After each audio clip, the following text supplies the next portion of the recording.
नहीं, ये तो गलत है, कुछ भी हो वो गलत है। आपको सर याद होगा जब कंप्यूटराइजेशन हुआ 90s में, कंप्यूटर जिसके बिना आज आप जीवन की परिकल्पना नहीं कर सकते हैं, उसके लिए कितना विरोध हुआ सर। और कंप्यूटर के लोग, मुझे याद है मैं छोटा था लेकिन तभी लोग कहते थे करंट मार देगा ये, इसके सामने आप बैठेंगे तो आपको क्षय रोग हो जाएगा, टीबी हो जाएगा, तो उसके लिए कौन जिम्मेदार होगा। लेकिन आज की तारीख में कंप्यूटर है। वैसे ही जीएसटी जब नया नया आया तो लोगों ने तमाम सारे उसके लिए अफवाहें उड़ानी शुरू की, इसमें तो ये गड़बड़ है, इसमें तो वो गड़बड़ है, इसमें तो वो गड़बड़। ठीक है, इंस्ट्रक्शन होता है, चीजें शुरू होती हैं, कुछ उसमें खामियाबी होती है, कुछ अच्छाई होती है, कुछ बुराई होती है, लेकिन वास्तव में ये एक प्रक्रिया होती है और इस प्रक्रिया में हम लोग आगे बढ़ते हैं। किसी माइंडसेट को चेंज करना, प्रोफेसर आरपी सिंह जी हमारे बीच में आ चुके हैं। सर आपको बहुत बहुत प्रणाम, बहुत बहुत नमस्कार सर। प्लीज,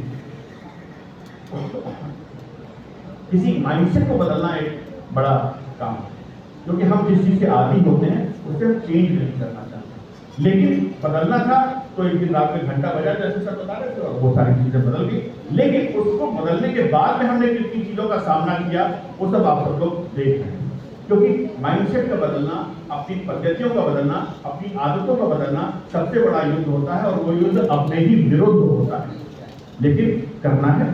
अमावस से लड़ाई, युद्ध है अंधियार से, इस लड़ाई को लड़े हम कौन से हथियार से। व्यर्थ में आकाश की आराधना के चक्करों में मत पड़ो, युद्ध ये घनघोर है, कुछ हम लड़े कुछ तुम लड़ो। आज सारी लड़ाई पर आप लोग बेहतर जानते हैं, कहीं ना कहीं हम लोग जीतने वाली पोजीशन में खड़े हैं। यानी कि आज की तारीख में जीएसटी पर कोई बहुत बात नहीं, लेकिन जो प्रैक्टिकल इम्प्लीकेशंस में चीजें सामने आती हैं वो चीजें हैं जैसे सर ने अभी बताया है। सर ने कहा कि भाई तमाम सारी ऐसी चीजें होती हैं जिसमें हम लोग बहुत बार डिसाइड नहीं कर पाते। जैसे वो भुने चने का आपको उदाहरण दे रहे थे, अगर सिर्फ चना है तो टैक्स रेट कुछ और है, उस चने को भून दिया गया तो उसमें कुछ और चीजें होंगी, और अगर नमक लगा दिया गया तो उसका रेट कुछ और होगा। उसी रेस्टोरेंट से जब आप सामान जा करके वहां बैठ करके खाते हैं तो शायद उसमें जीएसटी कुछ और लग रही है, उसको आप पैकेज फूड की तरह घर ले आते हैं तो उसमें जीएसटी का रेट कुछ और हो जाता है। ये सारे कॉम्प्लिकेशंस, ये सारे डिलेमास, ये सारी चीजें वहां पर थी, जिसको समय समय पर जो जीएसटी काउंसिल की बैठकें होती हैं उसमें वो लोग उसको रिजॉल्व करने का एक प्रयास भी करते हैं। दो टैक्स रिफॉर्म की बात आती है, दो इकोनॉमिक रिफॉर्म की बात आती है। 1991 में जब हमने अपनी इकोनॉमी को ग्लोबल, और दूसरे रिफॉर्म की बात आती है जब हमने अपने इंटरनल स्ट्रक्चर को ठीक किया, जब हमने जीएसटी वगैरह की चीजें जहां पर आई। एक और उदाहरण मैं बताना चाह रहा था, जैसे भी बता रहे थे कि तमाम सारी चीजें रहती हैं जहां पर हमको बहुत बार कष्ट होता है, सब ऐसा क्यों।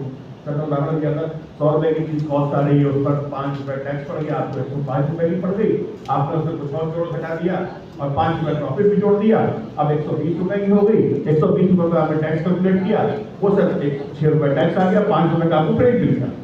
5 रुपए से प्रॉफिट के थे, इससे 5 रुपए आपके प्रॉफिट के थे, जिसको भी आपके वैल्यूएशन के नाम पर 1 रुपए में कुछ हिस्सा उसका भी था। तमाम सारे लोगों को प्रॉफिट पर तो हम टैक्स अपना डायरेक्ट टैक्स भी देते हैं, वहां की भी बात आती है। तो ये सारी चीजें कभी कभी जीएसटी काउंसिल के समक्ष जाती हैं, जहाँ पर वो वर्ल्ड टैक्सेशन की बात करते हैं, जहाँ पर वो चीजें आगे पीछे होती रहती हैं। तो इन सारी चीजों को जीएसटी काउंसिल हमारी समय समय पर देखा करती है। बहरहाल बहुत ही एक सफल सेशन रहा यहाँ पर, लगभग 17 लोगों ने अपने पेपर प्रेजेंट किए, बहुत सारे अच्छे पेपर, बहुत सारे लोगों ने अच्छे अच्छे पेपर प्रेजेंट किए यहाँ पर। मेरे पास एक लिस्ट भी थी, जैसे एक पेपर अंशु दुबे जी ने, सर इन दोनों ने चर्चा करके पेपर सुना। अंशु दुबे जी ने पेपर प्रेजेंट किया था, उसमें उन्होंने जीएसटी रिटर्न की बात की थी। उसके अलावा एक आनंद गुप्ता जी ने पेपर प्रेजेंट किया था जिसमें कंसोलिडेशन ऑफ टैक्स की बात की थी उन्होंने, और dispute between central and state की बात उन्होंने की थी। उसके अलावा एक पेपर तान्या चौरसिया जी ने प्रेजेंट किया था, तान्या चौरसिया जी ने फार्मास्यूटिकल सेक्टर पे जो जीएसटी का इम्पैक्ट था उसकी बात वो कर रही थी। उसके अलावा एक और पेपर यहाँ से बड़ा अच्छा प्रेजेंट हुआ था, that paper was of Aparna Gupta ने शैडो इकोनॉमी की बात की थी। शैडो इकोनॉमी की बात आपने की थी, एक नया टेक्नोलॉजी लेकर के हमें पुरानी हो गई, लेकिन बहुत अच्छा इनका भी प्रेजेंटेशन रहा और उसमें बहुत सारी जैसे कि आपने क्रेडिट की भी बात की थी उसमें, that was very nice presentation. एक और पेपर यहाँ से हुआ जो एआई पर बेस्ड था, that was also very nice paper.